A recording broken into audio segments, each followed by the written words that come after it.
Ya. Vamos a iniciar entonces nuevamente con esta tercera semana de nuestro curso anual básico de epilepsia, principalmente dirigido a becados de neurología, psiquiatría, médicos no especialistas y equipo de salud. Estamos hoy ya en la tercera semana y nos corresponde tocar dos temas de acuerdo al programa, que son epilepsia en el adulto y comorbilidades, y luego epilepsia y mujer. Para esto nos van a estar acompañando hoy día en las clases dos neurólogos de adultos, y luego va a estar moderando el panel de conversación el doctor Jorge Förster. Como cada semana, les pido que por favor dejen en el chat su nombre y su correo electrónico para hacer registro de asistencia, y que vayan también dejando sus preguntas, solo sus preguntas, en el panel de preguntas, por favor, ¿ya? Entonces, en el inicio le vamos a dar la bienvenida y agradecemos también la colaboración del doctor Rodrigo Riquelme, nos acompaña desde Concepción, con el primer tema de epilepsia en el adulto y comorbilidades. El doctor Rodrigo Riquelme es neurólogo de adultos, como les comentaba. Actualmente es docente de la Universidad de Concepción, trabaja en el Hospital Regional Guillermo Gran Benavente de la misma ciudad y también en el Sanatorio Alemán. Buenas tardes, doctor, y bienvenido. Iniciamos entonces con usted el primer tema. Hola, ¿cómo están todos? Muchas gracias, es un honor poder participar de un curso que conocí cuando era becado, así que espero poder resumir un poquito de las cosas más importantes o algunos tips que tenemos que considerar cuando nos enfrentamos a pacientes adultos, algunas particularidades que si bien la epilepsia, como cuando uno sabe de no médico, ¿no es cierto? La asocia más a los niños, los adultos también tienen algunas cosas que son súper importantes de conversar. Y voy aquí a cargar la presentación.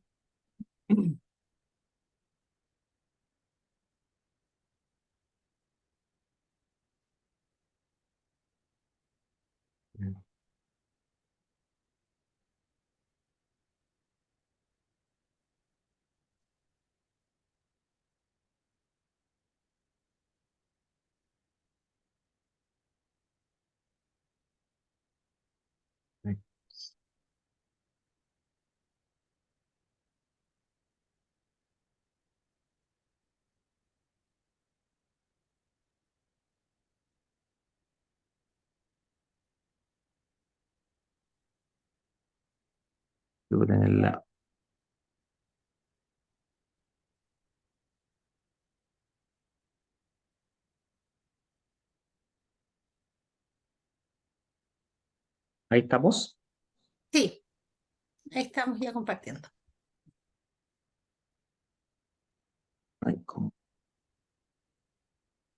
¿De qué vamos a hablar en particular hoy en día, hoy en este momento?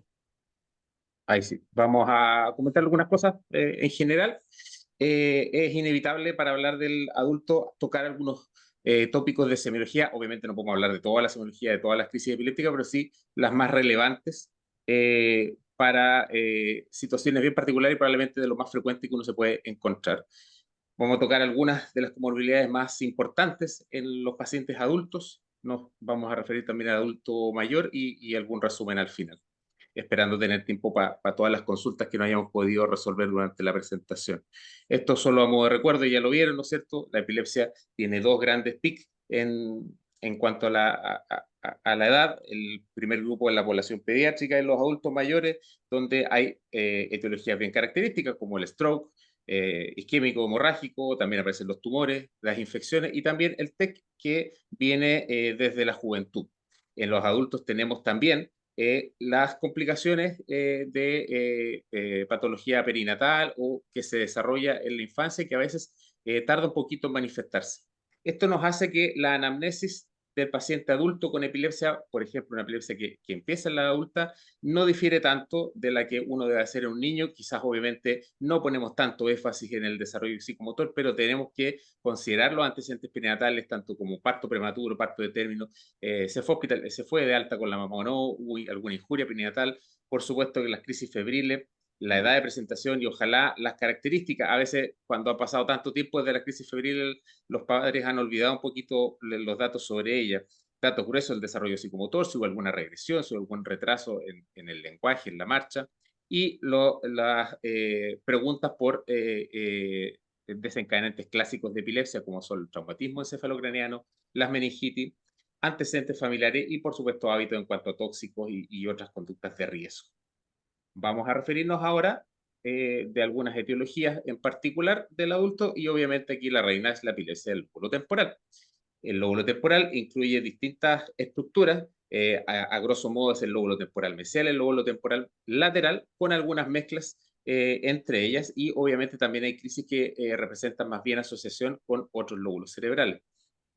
Cuando nos referimos a epilepsia del lóbulo temporal, es imposible no referirnos a las auras, el concepto de aura epiléptica.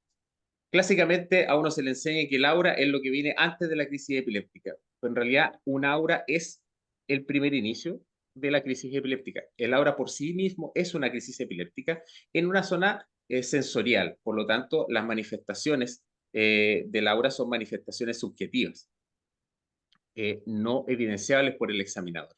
Y el lóbulo temporal es el lóbulo eminentemente que presenta auras como parte de su crisis epiléptica. Para que pensar que un evento sea un aura, tenemos que pensar como si fuera cualquier otra crisis epiléptica, que sea breve y estereotipado. Cuando nos referimos al lóbulo temporal, tenemos bastantes auras que son características, las auras auditivas propias del lóbulo temporal lateral. Siempre tenemos que recordar que en general son síntomas elementales, ruidos, música podría decir, pero si ya estamos enfrentándonos voces, sobre todo si tienen algún contenido impositivo, debemos pensar más bien en un cuadro psiquiátrico. El aura olfatoria probablemente es una de las auras que ustedes más están acostumbrados a escuchar en relación al lóbulo temporal. Además del bulbo olfativo, el lóbulo temporal mesial es la única estructura capaz de detectar olores. Los pacientes clásicamente que presentan este síntoma describen un olor que es extraño, a veces puede ser cacofia, puede ser desagradable, a veces no tanto, pero es clásicamente un olor breve y que ellos presentan al inicio, a veces alcanzan a sentir olor y luego se desconectan. No es tan frecuente y debemos plantearlo también, debemos buscar otras manifestaciones del lóbulo temporal cuando nos encontremos a las auras olfativas. Aquí entramos a probablemente las auras más frecuentes del lóbulo temporal mesial, que son auras autonómicas, y dentro de esas tenemos particularmente las auras abdominales, un tipo de aura autonómica que se refiere probablemente a cambios en el peristaltismo. Lo más frecuente es que los pacientes refieran esta sensación epigástrica que asciende hasta la garganta, como una sensación de vacío, de reflujo, similar a lo que puede ser una persona con síndrome ulceroso, claro que va a ser muy breve, pero también existen otro tipo de auras abdominales, a veces solamente la sensación de aumento peristáltico como una urgencia defecatoria que no necesariamente se traduce en eliminación de heces. Existen otro tipo de auras que son las auras experienciales, donde tenemos dos grandes grupos. Por un lado, las que tienen algún componente emocional, donde el miedo y tal es una de las características. Y aquí tenemos que diferenciarlas, por ejemplo, sobre las crisis de pánico, donde la duración de segundos, que a veces se repite muchas veces en el día, sobre todo en cierta etiología, como algunas epilepsias autoinmunes. También otras emociones pueden ser parte de las auras afectivas. Y por otro lado, las auras experienciales tipo déjà vu, ya me vi, que son más comunes del lóbulo temporal lateral.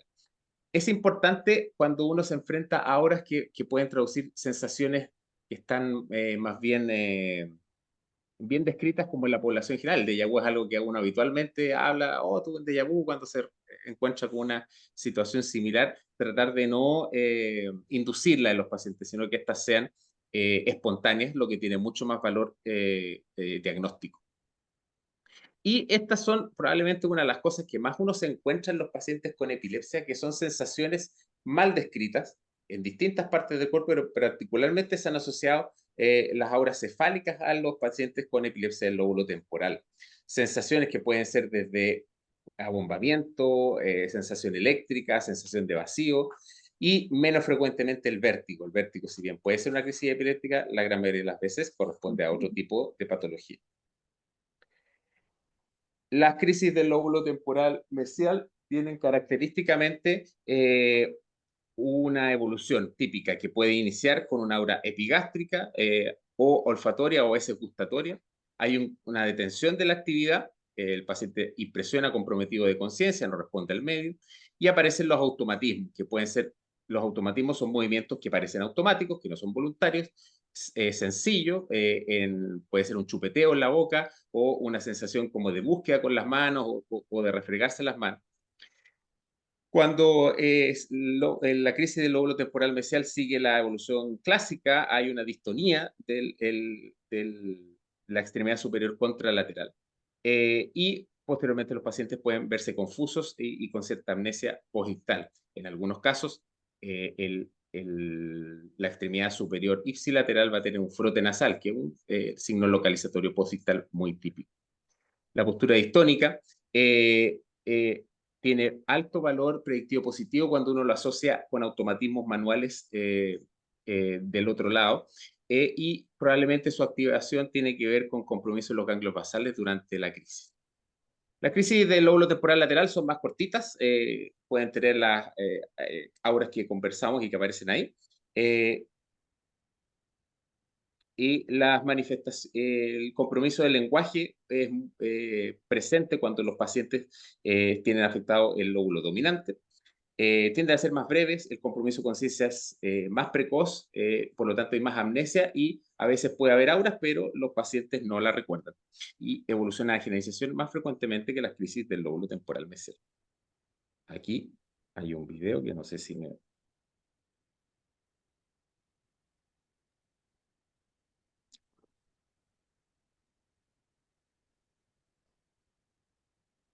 Y vemos una paciente, que está en una unidad de monitoreo electroencefalográfico. Ven como ustedes aparece ahí un movimiento que no sé si se alcanza a ver en la boca. La paciente nota algo y aprieta el botoncito que tienen indicado para avisar cuando sienten que están teniendo la crisis. Aparece este chupeteo, como tragando saliva. Y esos movimientos que ustedes ven en la mano derecha son automatismos. Ahí la técnico le está pidiendo que siga algunas órdenes. La paciente le pide, levanta el brazo derecho y no lo hace, está comprometida de conciencia.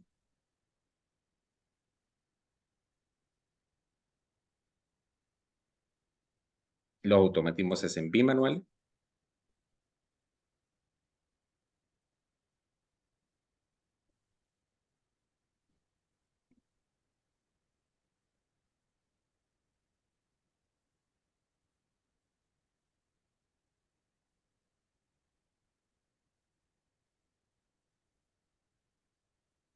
Y ahí el frote nasal.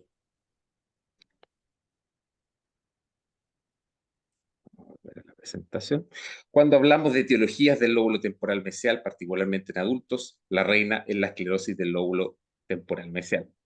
La esclerosis, aparte de eso, también tenemos malformaciones vasculares, particularmente cadenomas o malformaciones arteriovenosas, las secuelas traumáticas o de accidentes cerebrovasculares, los tumores, y aquí quiero destacar particularmente el glioma, porque los gliomas de bajo grado a veces pueden verse como cambios postdictales o también ser diagnóstico diferencial de una esclerosis temporal mesial, y el DINET, un tumor de neuronas, que es un tumor que es de comportamiento benigno, pero generalmente se asocia a epilepsia refractaria. También, por supuesto, malformaciones del desarrollo cortical, y también tenemos algunas epilepsias que son genéticas, como la epilepsia parcial con manifestaciones auditivas, que puede tener agregación familiar. En cuanto a la esclerosis temporal mesial, es probablemente el síndrome epiléptico más importante que un neurólogo adulto tiene que conocer en epilepsia. Después, por supuesto, de las epilepsias generalizadas que aparecen en la adolescencia y que ya se refirieron en sesiones anteriores. La prevalencia estimada es difícil de calcular, obviamente, y también está un poco sesgada a centros de epilepsia, de 1,7 por mil, con incidencia de 3,2 por 100.000 al año. Particularmente, el inicio de crisis típicas parte entre la segunda y la cuarta década de la vida. El examen neurológico intelectual generalmente no muestra alteraciones. Súper comunes son los antecedentes de crisis febriles, y ahí no sabemos si es que la crisis febril es el primer evento de la esclerosis temporal mesial o es algo que gatilla posteriormente el desarrollo de esta cicatriz. Frecuentemente hay alteraciones cognitivas por el compromiso hipocampal asociado. y esto es muy importante, el 80 o más por ciento de los pacientes con esclerosis temporal mesial va a desarrollar una epilepsia refractaria. Al revés, estos pacientes cuando son sometidos a cirugía de epilepsia, es un resultado postquirúrgico muy bueno, con libertad de crisis cercana al 100% y muchos de los pacientes incluso pueden suspender medicamentos. Diagnóstico diferencial, desde el punto de vista clínico, son crisis de otros lóbulos cerebrales que tengan compromiso de conciencia y crisis funcionales no epilépticas. Y desde el punto de vista radiológico, encefalitis bílmicas, displasias corticales o también algunas alteraciones como la malrotación hipocampal, una alteración anatómica que es más frecuente en los pacientes con epilepsia, donde el hipocampo se ve más bien verticalizado, pero su asociación con epilepsia está en duda en general. El otro gran lóbulo que tenemos que conocer es el lóbulo frontal, que por tamaño es el segundo lóbulo que más epilepsia da. Si hablamos que un 30-40% de las epilepsias focales del adulto son del lóbulo temporal, el lóbulo frontal debe estar entre el 10 y el 20%. Sus crisis son más breves y tienen algunas dificultades diagnósticas, son variadas. Muchas de las crisis del lóbulo frontal se presentan durante la noche, son muy cortitas y a veces incluso el electroencefalograma por la presencia de foco más en los surcos aparece normal, tiene gran cantidad de artefacto producto de la actividad motora o a veces nos localiza erróneamente. El concepto de parálisis de TOD, que es un déficit neurológico posterior a una crisis epiléptica que después recupera, que fue descrito en relación, aparece a propiamente tal, por eso se llama parálisis, pero puede ser en relación a cualquier función motora, es decir, una crisis occipital que tiene manifestaciones visuales, puede tener posictal eh, una hemianopsia. Y dada la semiología tan variada, a veces con movimientos tipo bicicleteo, nocturno tan breve, pueden pasar por crisis funcionales. Esto solo para mencionarles que la clasificación, la subdivisión del lóbulo frontal es bien grande en cuanto a la epilepsia. Dependiendo los tipos, podemos diferenciar 4 o 6 tipos de crisis. Las crisis del área motora primaria, particularmente, son las clonías. Ese es como el signo típico de una crisis de área motora primaria. Por otro lado, el área motora suplementaria da posturas tónicas asimétricas y ahí tenemos movimientos tipo la postura del esgrimista o el 4. Y ahí ustedes, dependiendo de las distintas zonas del lóbulo frontal, vamos a tener distintos tipos, incluso algunos compromisos más sensitivos cuando nos acercamos al lóbulo temporal. En cuanto a las etiologías del adulto con epilepsia del lóbulo temporal, la más frecuente descrita, hasta el 20%, son las malformaciones del desarrollo cortical, pero podemos tener básicamente cualquier lesión estructural. Y en cuanto a epilepsia genética, está la epilepsia frontal nocturna autosómico dominante. Vamos a ver si este video podemos apreciarlo también. Tenemos otra chica en unidad de monitoreo.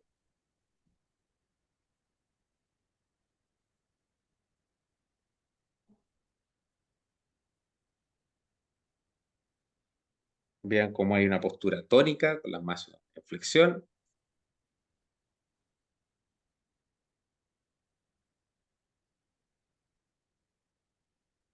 El grito que es parte de la postura tónica y vemos un giro cefálico propio del compromiso de los campos oculares frontales, y ahí ustedes ven una postura tónica asimétrica, que en este caso es una postura del 4, ¿no es cierto?, que asemeja ese número, que tiene el mismo valor que la postura del esgrimista, donde el brazo en extensión nos ayuda a localizar el lóbulo frontal contralateral involucrado. En general, el valor localizatorio de los signos clínicos durante una crisis es el del elemento inaugural. Aquí la postura del 4 no es el elemento inicial, solo podemos decir que en algún momento la crisis pasa por el área motora suplementaria del lóbulo frontal izquierdo. Una crisis bastante más cortita que la que vimos con la otra paciente del lóbulo temporal. Y algunas menciones para no extendernos tanto de los otros lóbulos, que el parietal, occipital, la ínsula y el cíngulo son bastante menos frecuentes en el global, hace que a veces su diagnóstico sea más difícil. Cuando pensamos en el lóbulo parietal, son más bien sensaciones somatosensitivas, alteraciones perceptuales, pero se puede mezclar cuando nos acercamos al temporal o al occipital. El occipital, obviamente, las manifestaciones visuales o también algunos movimientos oculares. La ínsula característicamente da contracción laringea y una sensación de atoro en la orofaringe que puede ser dolorosa. Y el giro cingulado tiene crisis que son hipermotoras, como algunas crisis del lóbulo frontal, pero con una fase de miedo muy característica. Esto, para que si quieren ahondar un poquito, es una infografía que yo desarrollé hace un tiempo. En el código QR van a acceder a la página web, donde en cada ojito ahí pueden revisar con más detalle la semiología de los distintos lóbulos cerebrales. También está el link ahí, pero salió un poco corrido. Vamos a hablar un poquito ahora de las otras cosas que le pasan a nuestros pacientes con epilepsia cuando son adultos. Y si uno toma el global de las comorbilidades del paciente con epilepsia, por lo menos la mitad posee alguna de ellas. Van desde patología médica hasta otro tipo de enfermedades neurológicas, pasando probablemente por las que más no, nos da trabajo, que es la patología psiquiátrica. Y no podemos dejar de mencionar algunos elementos de trastornos del sueño y del riesgo de accidentes y lesiones que tienen nuestros pacientes. En cuanto a la causalidad de las distintas comorbilidades, hay de todo tipo. Hay coincidencia, por ejemplo, o patologías frecuentes como la migraña, que es muy frecuente al igual que la epilepsia. También hay asociaciones que tienen que ver con causalidad, producto de la etiología de la epilepsia, que tiene vías comunes con otros trastornos neurológicos o trastornos psiquiátricos, por ejemplo, o también derivados del tratamiento. Y la verdad es que no siempre podemos encontrar la causa de la comorbilidad, pero sí sabemos que genera muchas dificultades en cuanto a la vida diaria de los pacientes, con más consultas, más atenciones por distintas especialidades y un aumento en el uso de los fármacos de estos pacientes. Vamos a referirnos, como les decía, con más detalle a la patología psiquiátrica. Si uno toma a pacientes en el global, entre un 10 a un 20% de los pacientes con epilepsias no refractarias, pero más de la mitad de los pacientes que no tienen un adecuado control de crisis tiene síntomas que habitualmente son subinvestigados, y cuando se han hecho trabajos de por qué, tiene muchas razones, pero también muchos de ellos son porque los neurólogos o los médicos que tratan a los pacientes con epilepsia a veces tienen miedo de tener que resolver problemas que pueden aparecer con estos pacientes que se alejan de lo clásico de las crisis epilépticas. La etiología, por tanto, es bastante compleja. Tiene que ver a veces con daño directo de las crisis, del sesgo que tienen de la sociedad sobre nuestros pacientes con epilepsia, discriminación, también con una sensación de baja autoeficacia, con el miedo que genera la incertidumbre propia de esta enfermedad. Los trabajos hablan de que la depresión probablemente es el síntoma más frecuente y en segundo lugar la ansiedad. Hasta un 10% de los pacientes tiene síntomas psicóticos. Se ha planteado que el adecuado tratamiento puede mejorar los resultados en cuanto a síntomas afectivos. Incluso la cirugía de epilepsia ha demostrado mejoría a largo plazo. El lóbulo temporal es el lóbulo que por lejos tiene más afectación de la patología psiquiátrica. Esto tiene el sesgo de que es el lóbulo más frecuente, pero también que hay asociación con estructuras que tienen que ver con las emociones, por supuesto. Y los síntomas, para complicar la situación, puede estar en relación a las crisis. También hay manifestaciones afectivas de crisis epiléptica o pueden ser independientes de ellas. Y un concepto que hay que conocer, que no es tan frecuente, pero está descrito, es la normalización forzada. Son pacientes que tras un adecuado manejo de su patología epiléptica logran no solo el control de crisis, sino también la normalización, por ejemplo, electroencefalogramas, y después de esto aparece sintomatología psiquiátrica, que puede ser depresiva, pero también tipo psicótica, que es la clásica definición de este concepto. El tratamiento de estos pacientes sería la reducción del tratamiento antiepiléptico partiendo por el último medicamento que se indica. ¿Cómo enfrentamos a nuestros pacientes con patología psiquiátrica? Lo primero es la búsqueda activa de los síntomas, preguntar cómo se siente, cómo está el ánimo, cómo está su capacidad, su deseo de hacer las cosas. Algunas recomendaciones de sociedades americanas son partir con antidepresivos tipo inhibidores de recaptura de serotonina, que en general son seguros, y eso es importante. El medicamento que más le tenemos miedo nosotros es el bupropión, que tiene una disminución marcada del umbral convulsivante, pero el resto son bastante seguros. Sertralina, que tenemos disponible en la atención primaria, escitalopram, citalopram, fluoxetina, son bastante seguros y uno los debería escoger más bien en cuanto a los síntomas que presente nuestro paciente. Del punto de vista del apoyo psicoterapéutico, la terapia cognitivo-conductual, como en muchas otras patologías, es lo que tiene más evidencia. cuando hay una primera falla, se puede pensar en otro ISRS o considerar la mirtazapina o la venlafaxina, que tiene bastante utilidad en cuadros más bien melancólicos. Se pueden mezclar tratamientos e incluso está descrita la terapia electroconvulsiva para pacientes refractarios. Paralelo a esto, debemos tratar de elegir algunos antiepilépticos que tienen ya sea un efecto favorable sobre el ánimo, como es el ácido valproico o la carbamazepina y particularmente la lamotrigina, y tratar de evitar aquellos que tienen sí síntomas depresivos o síntomas psiquiátricos más comunes, donde el levetiracetam, que es un gran medicamento, pero es el rey de las alteraciones psiquiátricas, pero también el peralpanel, en algunos casos la cosamida y el topiramato se han descrito como de peor perfil. El fenobarbital también de forma un poco indirecta a través de las alteraciones cognitivas, y ahí pueden ustedes ver las distintas descripciones que hay para los distintos medicamentos en cuanto a su efecto sobre la esfera psiquiátrica. Cuando hablamos de comorbilidad psiquiátrica, no podemos no mencionar probablemente una de las cosas más difíciles que nos toca enfrentar a los pacientes con epilepsia, que son los eventos funcionales no epilépticos o crisis psicogénicas no epilépticas, como se llamaban antes. ¿Qué son las crisis funcionales? Las crisis funcionales se engloban dentro del trastorno neurológico funcional, que son episodios, en este caso, paroxísticos, importantes, que son involuntarios. Aquí no estamos hablando de simulación, desde el punto de vista del paciente, que parecen imitar o se confunden con crisis epiléptica, no solo para los familiares o el paciente, sino también para el personal del salud. No están explicados por actividad eléctrica normal o por una disfunción orgánica. Están descritos hasta el 40% en epilepsia refractaria. Eso es como el número clásico, pero yo creo que todos los que nos toca trabajar en policlínicos de epilepsia refractaria dan la impresión de que fuera un poquito más. Por otro lado, las crisis funcionales son más frecuentes en pacientes con epilepsia.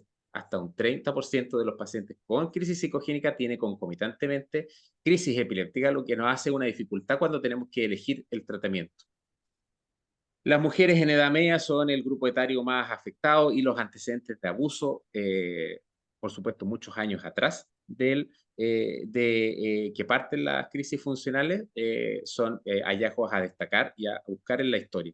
Y este dato está puesto con mayúscula porque es a veces uno de los problemas que tenemos cuando nos toca evaluar en salud mental o con psiquiatría estos pacientes, que nos devuelve el psiquiatra al paciente diciendo que no tiene elementos de patología psiquiátrica actual, y un porcentaje no menor efectivamente no los tiene. O sea, para nosotros, claro, para todos es muy fácil cuando nos enfrentamos a una crisis funcional en el servicio de urgencia, que tiene características más bien de un pánico convulsivante en una paciente que, por ejemplo, estaba en el funeral de su madre, pero la gran mayoría de los pacientes no se presenta así. El gold estándar, si bien hay algunos elementos de sospecha clínica, es el video electroencefalograma, y también se pueden hacer algunas maniobras de sensibilización como la inducción sugestiva de crisis, que tiene algunos bemoles en cuanto a la relación médico-paciente, pero es un procedimiento que yo valoro bastante y que podemos discutir más adelante si ustedes lo estiman conveniente. Hay clínicas sugerentes, particularmente que sean eventos distintos a lo clásico que tiene el paciente o eventos diferentes entre sí. Posturas como una símil de un opistótonos o el movimiento de aceleración pélvica como anteroposterior, los ojos cerrados, que probablemente uno de los más importantes, el movimiento cefálico lado a lado, son algunas de las características clínicas, si bien no hay ninguna que tenga un valor predictivo positivo del 100%. Y el hecho de que puedan ser sugestionables por la presencia de observadores o por tratamientos placebo en algunos casos, como se ha hecho, como pasarle suerito fisiológico, no sé. El llanto en relación a la crisis o posictal también es algún elemento que se ha manifestado como característico. ¿Cuándo deberíamos considerar por historia, más allá del evento mismo, cuando tenemos pacientes adultos que presentan una epilepsia con crisis de todos los días, pero que vemos que en el global mantiene su actividad normal? En general no esperaría lo que vemos, por ejemplo, en niños, que son niños con discapacidad importante, etc. Cambio en el carácter de las crisis, multiplicidad de otros síntomas físicos que no se han explicado, y ojo con los pacientes que tienen algún contacto con personas con epilepsia, que tienen un hermano con epilepsia, tuvieron un familiar lejano, trabajan en el sistema de salud y que no tienen epilepsia, que ojo, pueden manifestar síntomas similares. También es importante que la presencia de lesiones producto de estos eventos no descarta que sean funcionales, porque debemos recordar que estos eventos son involuntarios, igual que una crisis epiléptica. El proceso diagnóstico es lento por las dificultades, porque son eventos paroxísticos, porque no tenemos a veces la posibilidad de verlos. Los eventos, por eso nos apoyamos mucho en el video que nos puede traer la familia. Comunicar con mucha cautela que estos son eventos que no son provocados por el paciente, que también son cerebrales. Algunos colegas hablan de que vienen de zonas más internas del cerebro y por eso no se ven en el electroencefalograma. Darle importancia que el tratamiento no es con medicamento porque no hay ningún medicamento espectacular para estos eventos. Sí necesitamos mucho apoyo de psiquiatría, de salud mental. Está escrito una terapia particular que es la de sensibilización y reprocesamiento por movimientos oculares. Y en pacientes que tienen cuadros de la esfera del estrés postraumático, la desensibilización progresiva también ayuda bastante. Uno de los principales conceptos aquí es primum non nocere, tratar de evitar, cuando tenemos la sospecha de estos tratamientos, tratarlas como si fueran crisis epilépticas, porque nos lleva a polifarmacia que solo suma efectos adversos. Y en general, cuando tenemos la certeza, casi todos tratamos de eliminar fármacos antiepilépticos que tengan un mal perfil para patología psiquiátrica, como el levetiracetam. Vamos a otra esfera importante como comorbilidad, que es el deterioro cognitivo. Cuando hablamos de deterioro cognitivo, podemos hablar de pacientes que vienen con incapacidad o que van desarrollando esta condición interictal o con el avance de la enfermedad.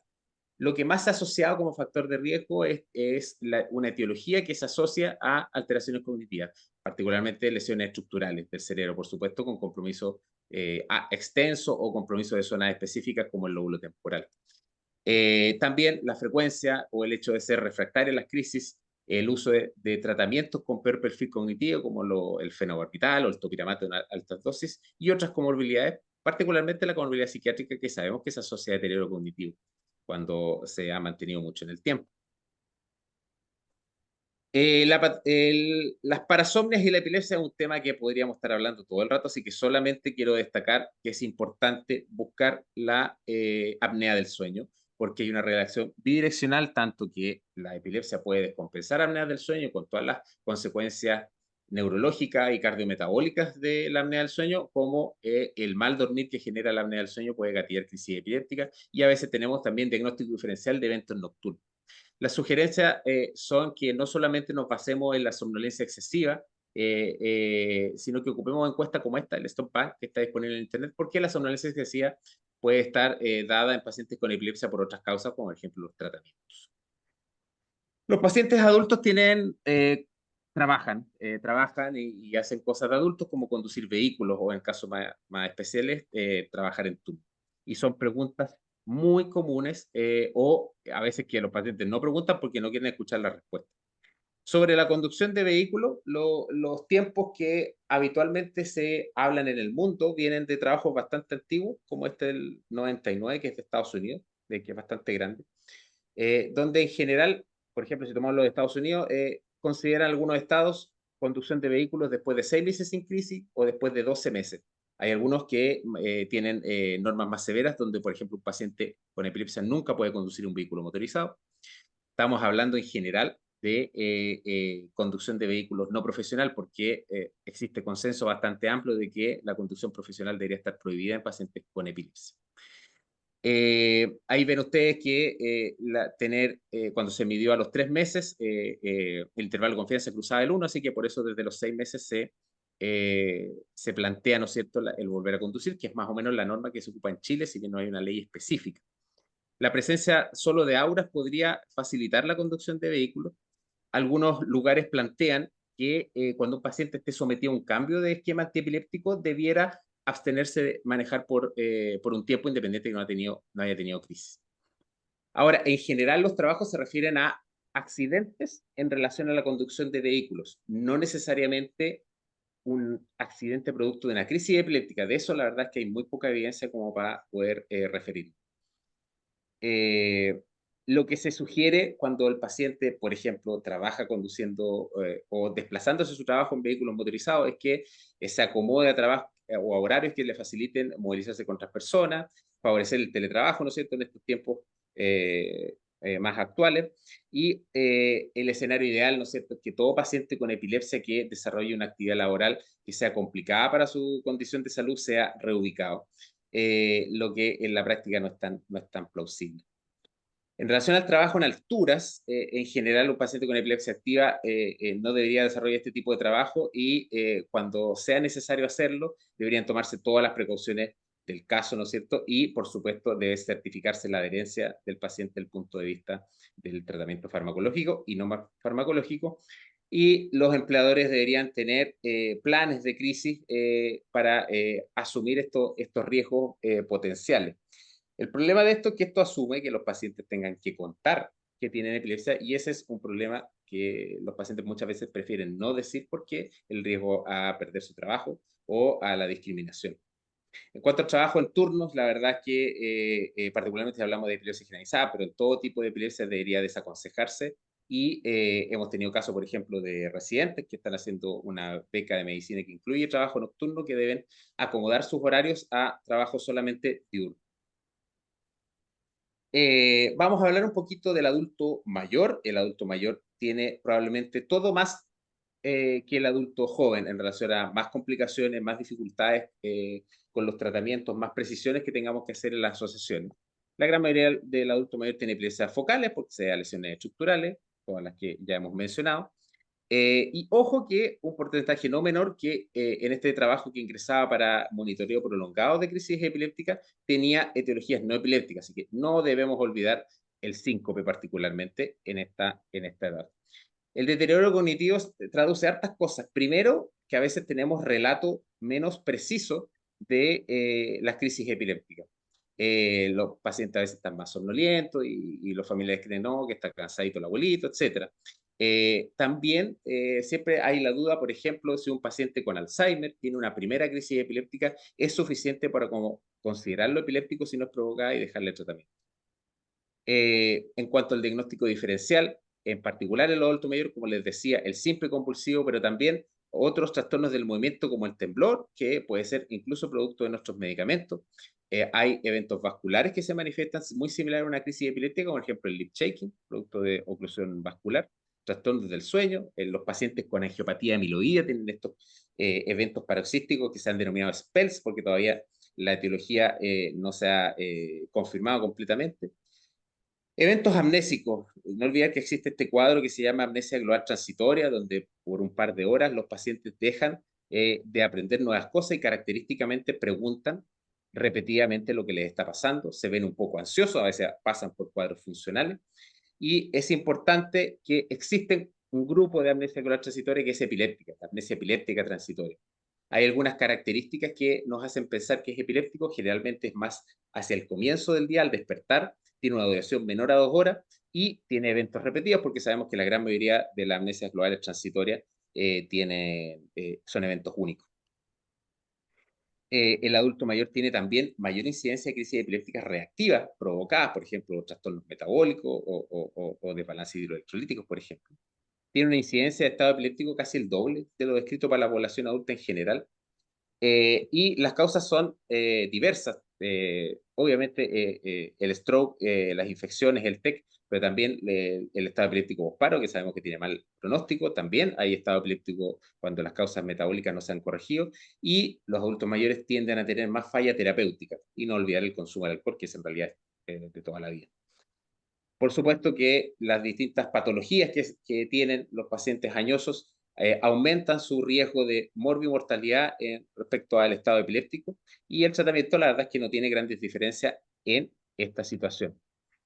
Ahora sí, cuando hablamos del manejo ambulatorio, el manejo crónico del paciente con epilepsia, tenemos que considerar que su rango terapéutico tóxico es más estrecho. Los pacientes tienen más efectos adversos, tienen más interacciones porque también consumen más medicamentos, tienen falla orgánica, debemos ajustar las dosis y el concepto general es sí, siempre debemos partir con menos dosis que la población general. Si, por ejemplo, la dosis estándar por un paciente que usa usuario de fenitoína, que podemos discutir si es un fármaco ideal para un adulto mayor, es 300 miligramos al día, en el adulto mayor consideramos 200. Si un adulto usamos 1000 miligramos al día como primera dosis stand-by de ácido valproico, consideramos 500 en el adulto mayor. Prefiramos formulaciones de liberación prolongada, por ejemplo, la carbamazepina de liberación prolongada, que está disponible en la canasta GES, tiene menor tasa de incidencia de hiponatremia, que es más frecuente en este grupo etario. Debemos considerar que se sedan más, que tienen más interacción cognitiva y, ojo, facilitar los esquemas porque los errores en medicación son más comunes. Este grupo particularmente tiene más alteraciones de el metabolismo óseo, por lo tanto, y los pacientes con epilepsia en el global tienen hasta 4 veces más riesgo. Probablemente la doctora Milán también se refiere un poco a esto cuando habla de la mujer menopáusica. Hay riesgo de fractura, como recordamos, nuestros pacientes se caen por las crisis, por el deterioro cognitivo, por alteraciones de la sensibilidad, etcétera. Clásicamente los fármacos clásicos se asocian a más patología ósea, por lo tanto serían los pacientes que deberíamos suplementar, y aquí hay recomendaciones que tienen que ver con monitorear los niveles de calcio y vitamina D. Se habla de que al menos una dosis de 2.000 miligramos diarios de vitamina D sería una dosis de mantención adecuada para pacientes en riesgo, y evitar otra patología, otros hábitos como el alcoholismo, el tabaquismo, que favorecen las fracturas. Como para ir terminando, algunos mensajes que quiero que recuerden de esta presentación. En el lóbulo temporal, conocer cuáles son las auras características y por qué el lóbulo temporal es tan importante, no solo porque es el más frecuente, sino porque también tiene este síndrome epiléptico que es la esclerosis temporal mesial, que cuando la diagnosticamos tenemos que rápidamente llevar a ese paciente a un centro con posibilidad de cirugía de la epilepsia. En las crisis focales, frontales, recordar que son más nocturnas, que son más breves, que hay que tratar de tener alta sospecha por su semiología a veces muy variada. Debemos preguntar dirigidamente por los síntomas de la esfera psiquiátrica y afrontarlos dirigidamente. No mencioné otra cosa que está muy de moda, que es el trastorno del espectro autista. Nuestros pacientes con epilepsia tienen más trastorno del espectro autista que la población en general, y yo creo que en eso los neurólogos adultos están un poco al debe del enfrentamiento de estos pacientes. Preguntar por los hábitos de sueño y la calidad de sueño de nuestros pacientes para identificar trastornos de sueño y hacer los tratamientos o las modificaciones adecuadas. Hay que prevenir accidentes tanto en trabajos de riesgo como en la conducción de vehículos, y detectar pacientes, por ejemplo, con trastornos de la marcha que puedan ser más sensibles a tener caídas. Nunca olvidar que en un paciente con epilepsia refractaria, un paciente que no está yendo bien, que no nos está resultando un esquema que nos parece lógico, debemos considerar el diagnóstico diferencial y particularmente las crisis funcionales. Eh, Deberíamos tratar de avanzar un poco más en relevancia cognitiva. Hoy en día existen las unidades de memoria gracias al GES de Alzheimer y otras demencias.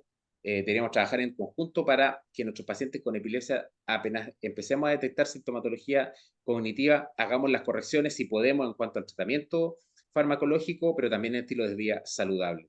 Y esto es básicamente para todos nuestros pacientes, que la selección del fármaco antiepiléptico debe ser para cada paciente de acuerdo a los efectos adversos que esperamos, la comorbilidad que tiene, los riesgos de lesiones, etc.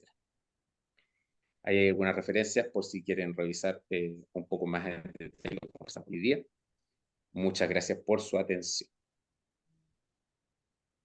Gracias, doctor. Vamos a continuar inmediatamente con el siguiente tema. El tema es epilepsia y mujer, que va a estar siendo desarrollado por la doctora Ana Milán, neuróloga de adultos, epileptóloga. Actualmente la doctora se desempeña en el servicio médico de la Liga Extendida contra la Epilepsia, en la Clínica de Ávila y la Clínica de la Universidad de los Andes. Bienvenida, doctora. Entonces la dejo acá a usted para que comience su presentación. Hola Loreto, hola, muchas gracias por la invitación y gracias por estar acá a estas horas de la noche. Mi tema efectivamente va a ser epilepsia en mujer. Voy a partir para no perder tiempo y vamos a partir un poco con un caso clínico, pero primero que todo hay que tener en cuenta que cuando hablamos de epilepsia y mujer hay que considerar la mujer en toda su evolución, digamos, temporal, desde la menarquia hasta obviamente la menopausia, y tener en cuenta que la epilepsia es en la mujer un trastorno neuroendocrino que tiene que ver con la afectación de este eje hipotálamo hipófisis gonadal del que vamos a hablar durante la presentación. Voy a partir en el fondo con una viñeta clínica para poder resolver algunas dudas típicas que ocurren cuando hablamos de epilepsia en mujer. Vamos a hablar de una paciente de 22 años, estudiante, que a los 16 años, luego de trasnochar, recién al despertar, presenta una crisis tónico-clónica generalizada. Semanas antes se sentía nerviosa y le saltaban las manos cuando estaba tomando el desayuno, por lo tanto tenía obviamente mioclonias. Se hizo el diagnóstico de una epilepsia mioclónica juvenil y por tratarse de mujer en edad fértil, el neurólogo que la vio le indicó terapia con lamotrigina. Ella estaba cumpliendo su tratamiento en forma bastante irregular y en ese contexto presentó nuevas crisis tónico-clónicas asociadas a trasnoche, periodos menstruales y también obviamente al no tomarse los fármacos. Y las crisis ocurren al despertar, la última hace 6 meses. Posteriormente, esta misma paciente, si la vamos siguiendo en el tiempo, luego inicia una relación afectiva, empieza a utilizar anticonceptivos orales por su cuenta, sin consultar a su neurólogo tratante. Entonces, en el fondo, en base a todo lo que les he contado, hay varias interrogantes que nos plantea este caso, o esta evolutividad de esta paciente en el tiempo. Y es que, por ejemplo, cuando tenemos una paciente en edad fértil, sería importante o no agregar ácido fólico desde el inicio a su tratamiento, y vamos a discutir por qué sí o por qué no. Si es que esta paciente ya cuando toma digamos, decisión de ser mamá, tiene riesgo de fertilidad disminuida, eso los pacientes lo van a preguntar en la consulta, y es importante tener los datos claros para poder responderles en forma efectiva. ¿Cuál sería el método anticonceptivo ideal para ella? Es decir, si ella cometió un error al empezar a tomar cualquier anticonceptivo por su cuenta y si debemos educar a los pacientes en ese sentido. Si el anticonceptivo oral va a interaccionar con su fármaco anticrisis. En el caso de embarazarse, ¿cuál sería el riesgo de que su hijo presente algún grado de teratogenicidad? Si es que tiene mayores riesgos durante su embarazo, tanto desde el punto de vista de tener crisis, morbimortalidad, etc. Y en el caso de ya tener hijos, ¿qué se recomienda respecto a la lactancia materna? Entonces vamos a tratar de discutir estos temas a lo largo de la presentación. Primero, el primer tema en el fondo respecto al uso de ácido fólico y epilepsia. La verdad es que el ácido fólico reduce el riesgo de defectos del tubo neural y eso en cualquier persona en particular. Lo que hemos visto es que el ácido fólico obviamente es un cofactor en la formación de ácidos nucleicos y por lo tanto cuando hay este crecimiento rápido de este embrión, efectivamente es útil utilizar el ácido valproico, o sea, el ácido fólico, perdón. Y lo que hemos visto es que en general las recomendaciones a nivel, estos son datos de la ILAE, las recomendaciones de los neurólogos en general es dar 4 o más miligramos día. Ya esa es la recomendación más fuerte. Y eso tiene que ver con que los pacientes con epilepsia pueden tener mayor, digamos, déficit de ácido fólico, predominantemente en contexto del uso de algunos fármacos anticrisis. El tratamiento prolongado, por lo tanto, con inductores enzimáticos, por ejemplo, fenitoína, fenobarbital, carbamazepina, puede reducir los niveles de ácido fólico, y eso ocurre en un alto porcentaje de mujeres con epilepsia.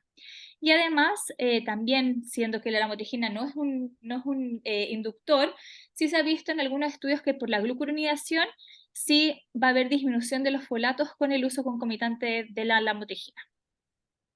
Es por eso que como los niveles de ácido fólico disminuyen durante el embarazo, es importante aumentar la suplementación de esto para evitar estos defectos del tubo neural, pero además hay otros estudios que sugieren algunos datos adicionales que van a generar un beneficio del uso de ácido fólico durante el embarazo, y es que puede reducir el riesgo de aborto espontáneo, y en el estudio NEAT también se vio que además los pacientes que se suplementaron preconcepcionalmente y durante el embarazo, incluyendo durante el segundo y tercer trimestre, cuando ya en el fondo desde el punto de vista teratogénico no sería necesario, los hijos de mamás nacidas con esta suplementación tienen mayor CI en general. Respecto a la fertilidad disminuida, es cierto que las mujeres con epilepsia en general tienen una menor fertilidad, y eso es en general, pero se ve más en algunas pacientes con epilepsias del lóbulo temporal. Vamos a ver en las diapositivas siguientes el por qué eso ocurre. Y en general vemos entonces un 50% de mujeres con epilepsia que pueden tener trastornos del ciclo menstrual con mayor frecuencia de ciclos anovulatorios y por lo tanto una infertilidad que puede ser modulada, digamos, farmacológicamente con ayuda de un ginecólogo especialista en estos temas. Y esto, como les decía, se presenta tanto en epilepsias focales como generalizadas, pero en las focales en general es bastante más frecuente en las epilepsias temporales que tienen mayor afección de este eje hipotálamo-hipófisis gonadal. Y esto ocurre porque en general la epilepsia del lóbulo temporal va a generar estas descargas paroxísticas que van a generar una desregulación secundaria en el pulso de generación de GnRH, y eso va a alterar tanto la razón LH-FSH como disminuir LH y estrógenos a nivel gonadal, y eso va a generar, por lo tanto, clínica similar a lo que sería un ovario poliquístico, además con hiperandrogenismo, y por lo tanto tener desórdenes ovulatorios asociados a eso. Otros trastornos en el fondo a tener en cuenta es el efecto de la hormona antimuleriana, ¿ya?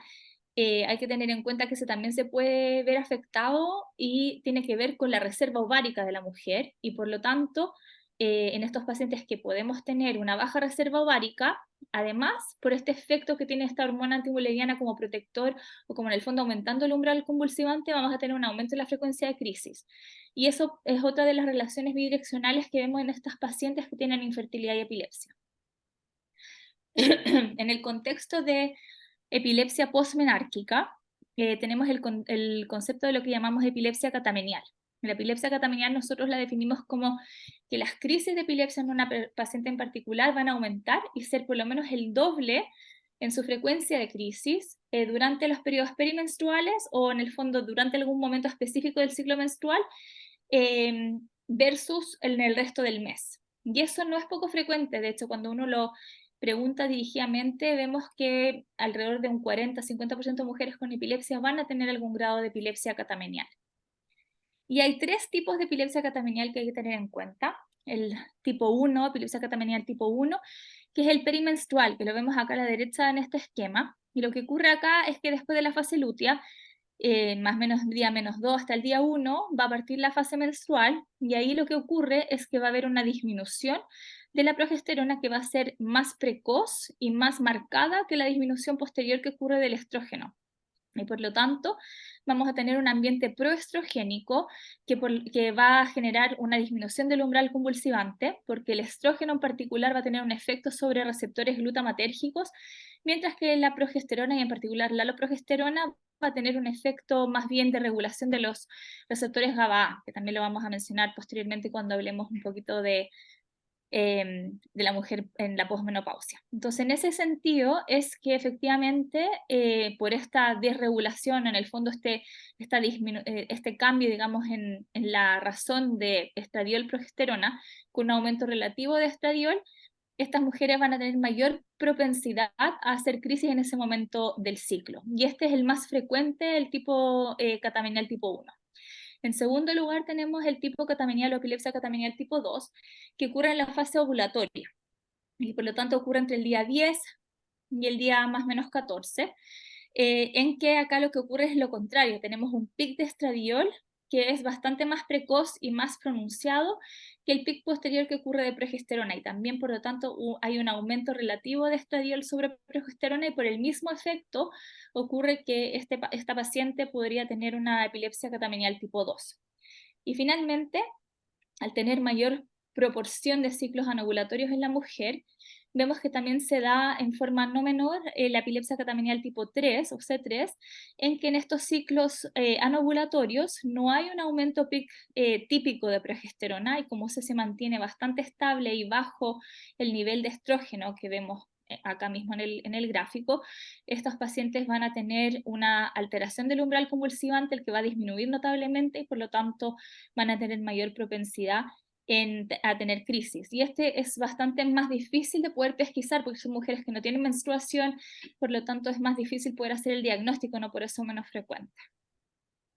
Respecto al manejo de la epilepsia catamenial, en general la que es más fácil de tratar es la tipo 1, que por suerte es la más frecuente, y usualmente lo que uno le pide a los pacientes es que tome grifoclobam o clobazam, que está acá, en forma adicional durante los primeros días de la menstruación, dependiendo cuando parte, el día -2 hasta el día 4, y eso, si agregamos entre 10 y 30 miligramos día en estos días, se ha visto que puede reducir hasta un 50% las crisis en más o menos el 50% de pacientes.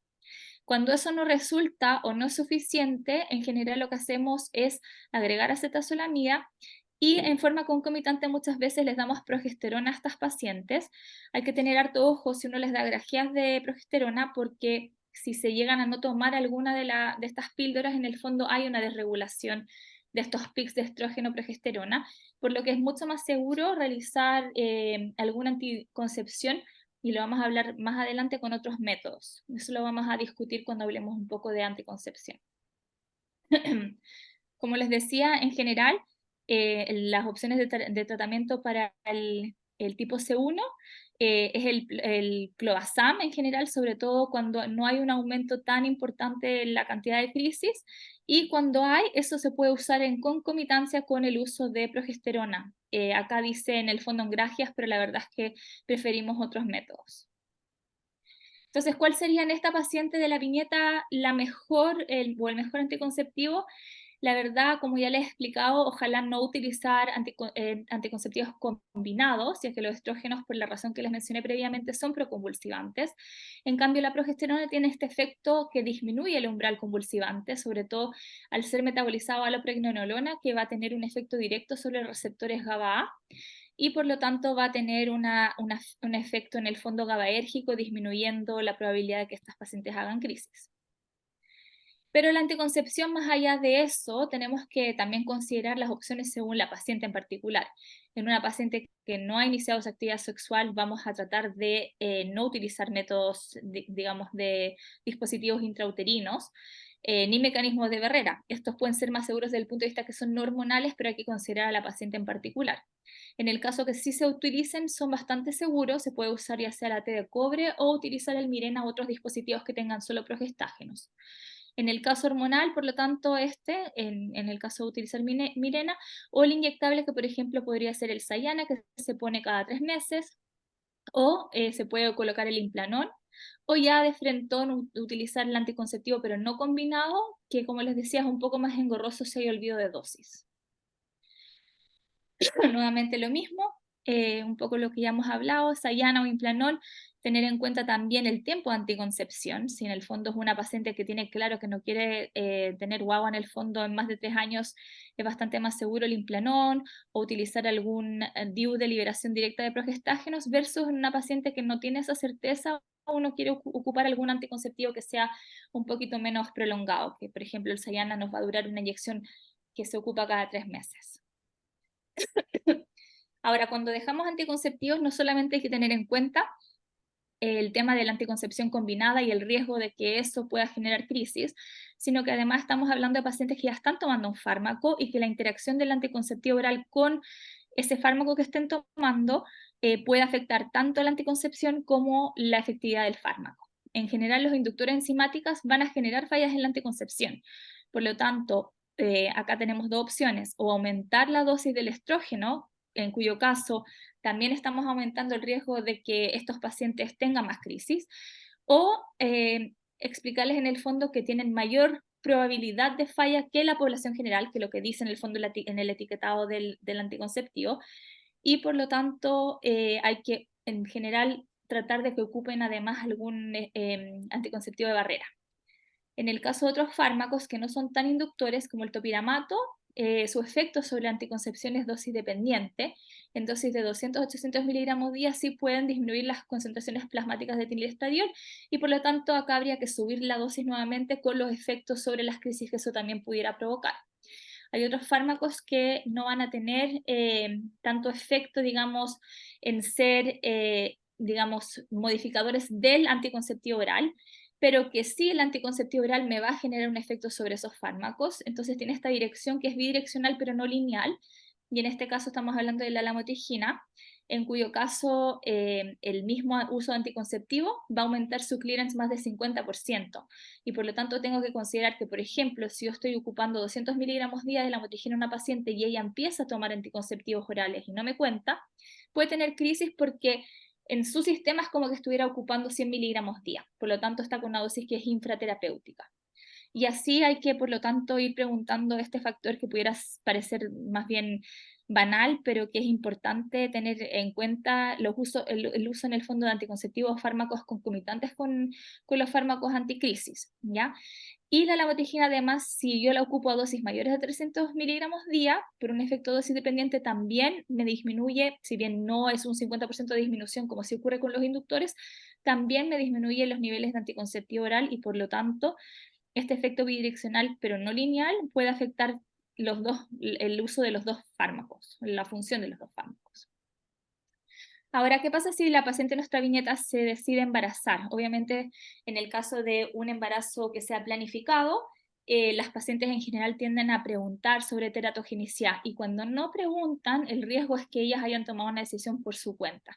Es por eso que en mujeres fértiles es importante que nosotros sí eduquemos en forma precoz sobre los riesgos de teratogenicidad, los riesgos de suspender fármacos durante el embarazo, ¿ya? En general, nosotros llamamos teratogenicidad mayor a toda anomalía estructural que tenga una significancia quirúrgica, cosmética o funcional. Y esto, en general, ocurre precozmente durante el primer trimestre, entre las 8 y 10 semanas de embarazo. Por lo tanto, si no planificamos el embarazo, muchas veces las pacientes llegan después de estas semanas, donde el riesgo ya ocurrió, o han suspendido fármacos por su cuenta con el riesgo de tener crisis generalizadas y generar hipoxia y otras complicaciones que vamos a hablar durante el embarazo.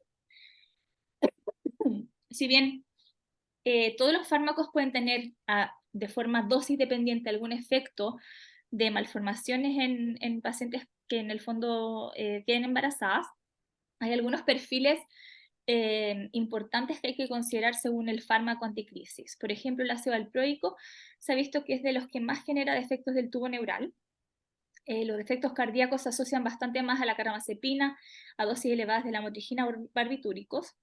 La hipospadia, que se ha visto con el uso de fenitoína y con ácido valproico, microcefalia, paladar enguío pequeño para la gestacional, con el topiramato, y en general pacientes con circunferencia craneal disminuida, se ha visto con primidona y fenobarbital. Hay 3 estudios prospectivos mundiales que hay que tener en cuenta cuando uno hace un poco de educación en este tipo de pacientes. Está el EURAP, que es el estudio más grande de embarazo en mujeres con epilepsia, que está en 42 países, se llama EURAP, pero la verdad es que también hay países latinoamericanos, incluyendo Chile, que están involucrados en este estudio, que es un estudio ongoing, que no, en el fondo partió y no ha terminado. También hay 2 estudios más, el NARC, que es norteamericano, y el de UK. Entonces, si uno va a tomar los datos en general, hay que considerar varias cosas cuando uno hace educación a los pacientes respecto al riesgo de teratogenicidad. La primera cosa que en general yo les informo a las pacientes es que un embarazo normal, se refiere en el fondo a un embarazo espontáneo en una mujer sin patología, que no tenga epilepsia, que no tome ningún fármaco, no está exento de riesgos de malformaciones mayores. O sea, cualquier mujer que se embarace tiene un riesgo de un 1 o 2% de tener una malformación mayor. Lamentablemente ese riesgo no es 0. Y hay que tener en cuenta que las mujeres que se embarazan usando fármacos anticrisis, según la dosis y fármaco que ocupen, pueden tener un riesgo que puede ser similar a la población general o que puede ser mayor.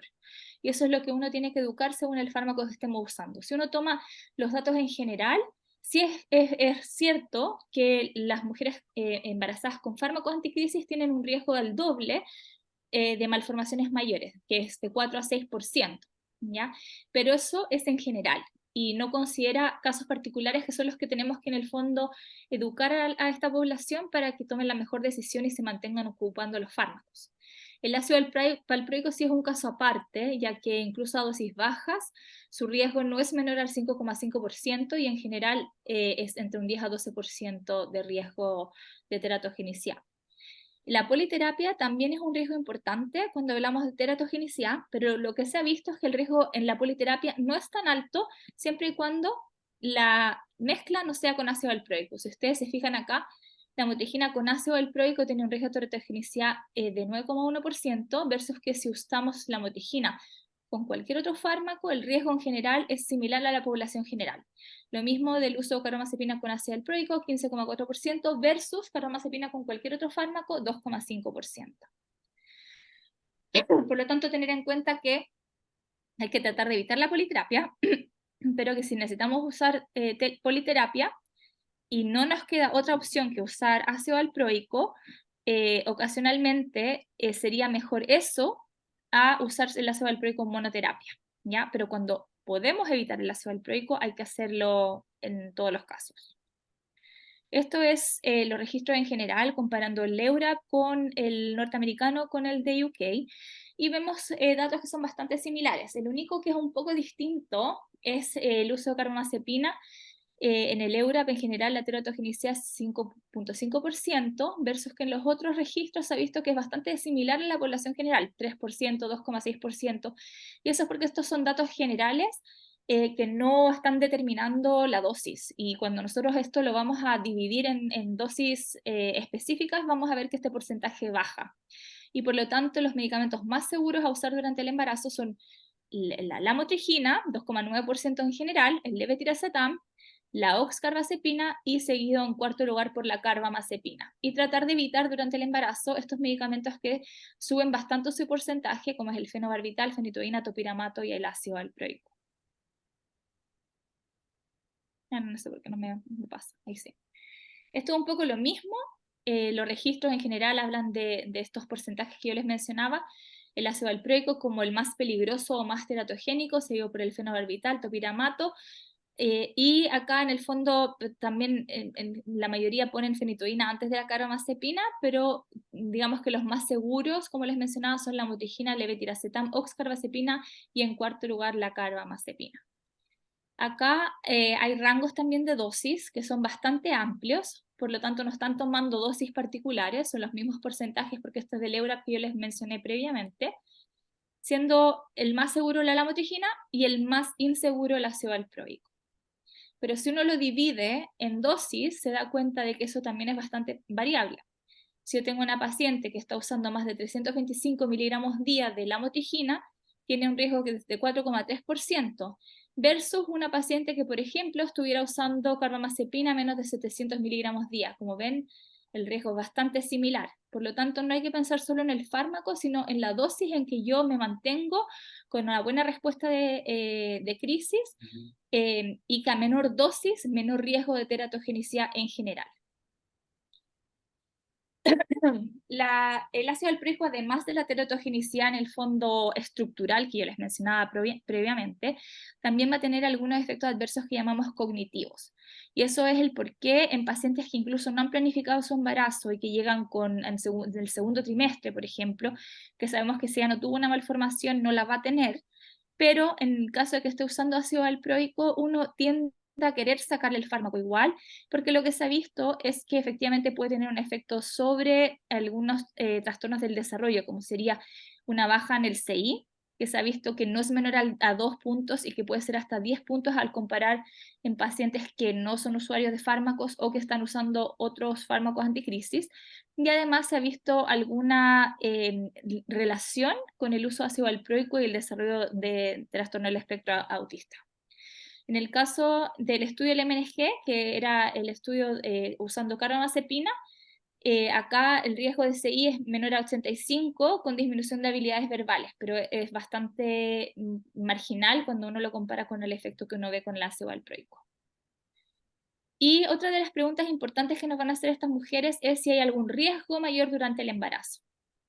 La frecuencia de crisis durante el embarazo es más o menos un 15,8%,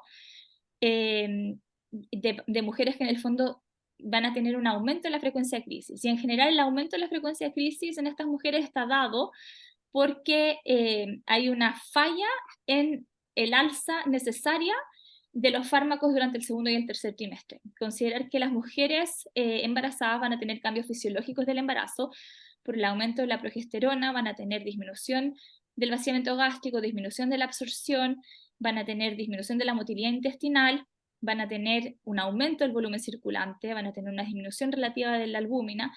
Eso entre otros cambios fisiológicos que van a generar que los fármacos durante el segundo y tercer trimestre van a bajar su nivel en sangre, y por lo tanto, y eso se ha visto cuando baja más del 35%, lo vamos a ver en detalle, estas pacientes van a desarrollar crisis, y es por eso que en general uno habla de que uno no trata niveles plasmáticos, y eso es así en todos los pacientes, pero el embarazo es una excepción a esa regla, en que tratamos de sí tener un control preconcepcional de niveles plasmáticos, y uno intenta mantener ese nivel durante todo el embarazo, subiendo e incluso muchas veces necesitando duplicar la dosis de fármacos durante el segundo y tercer trimestre. En general, ¿por qué queremos que las mujeres embarazadas no tengan crisis? Y eso porque las crisis tónico-clónicas generalizadas se ha visto que aumentan el riesgo de parto prematuro, aumentan el riesgo de pequeño paréntesis gestacional, y van a exponer al feto también a hipoxia, generando sufrimiento fetal agudo y alteraciones en el fondo placentarias. Además, también el tener crisis tónico-clónicas generalizadas se ha visto que también disminuye el CI verbal en niños que han tenido más de 5 crisis generalizadas durante el embarazo. Y aumenta la mortalidad. Entonces es importante que nosotros eduquemos sobre esos riesgos a las mujeres embarazadas, un poco también para evitar que se suspendan fármacos, sobre todo durante el segundo y tercer trimestre, que muchas veces como doblamos la dosis, eso si uno no les explica que lo vamos a hacer, puede ser algo impactante para las mujeres que llevan 10 años tomando 300 miligramos de lamotrigina y de repente en el segundo o tercer trimestre están con 900 miligramos. Durante las crisis focales en general no hay tanta alteración, pero sí se han observado algunas alteraciones focales como serían la presencia de algunas contracciones uterinas y cambios en el ritmo cardíaco fetal. Por lo tanto es importante, como les decía, tratar de que la mujer embarazada no tenga crisis durante el embarazo. Y el mejor predictor de frecuencia de crisis es la frecuencia de crisis al año previo al embarazo. Por lo tanto, cuanto mejor controlemos las crisis preconcepcionalmente, mejor va a ser el control durante el embarazo. O sea, una mujer que se quiere embarazar, tratar de evitar que esté con ácido valproico, tratar de que esté con un fármaco que yo sé que es de los 4 que va a ser menos teratogénico, pero también considerando y explicando que probablemente durante el embarazo los voy a tener que subir, para mantenerla con libertad de crisis y que su frecuencia previa al embarazo, si logró libertad de crisis durante un año o más, la probabilidad que yo logre mantenerla libre de crisis durante el embarazo es bastante alta. El 80% de mujeres que no han tenido crisis previa al año de embarazo no van a tener crisis durante el embarazo, y las que sí tuvieron, en el fondo mujeres que han tenido crisis generalizadas incluso un mes antes de embarazarse, tienen un riesgo 15 veces mayor de aumentar su frecuencia de crisis durante el embarazo. En general, como el embarazo es un estado de progesterona alta, en el fondo como progestágeno, es que las mujeres que tienen historia de epilepsia catamenial tienen en general un menor porcentaje de crisis durante el embarazo, ¿ya? Y las que tienen epilepsia catamenial en general tipo 1 van a tener una reducción de su frecuencia de crisis incluso mayor al 50%. Y cuando sí hay aumento de la frecuencia de crisis durante el embarazo, en general es por la no adherencia al tratamiento, y eso un poco es nuestra culpa cuando no educamos a las pacientes, cuando no logramos compensar esta disminución de la concentración plasmática de fármacos, otra razón por la cual hay que estar constantemente una vez al mes pidiendo los niveles en estas pacientes, y eso también por el aumento de volumen de distribución, aumento de la oxidación renal, todos los cambios fisiológicos que ya les había mencionado.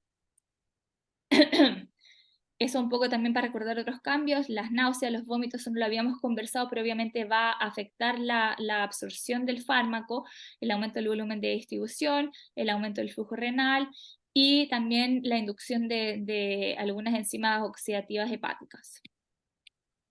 Y por lo tanto, hay que sí tomar en forma mensual los niveles de fármacos durante el embarazo, ya que cuando nosotros vemos una reducción mayor al 35% de su valor preconcepcional, normalmente esa reducción mayor al 35% puede resultar en un aumento en la frecuencia de crisis.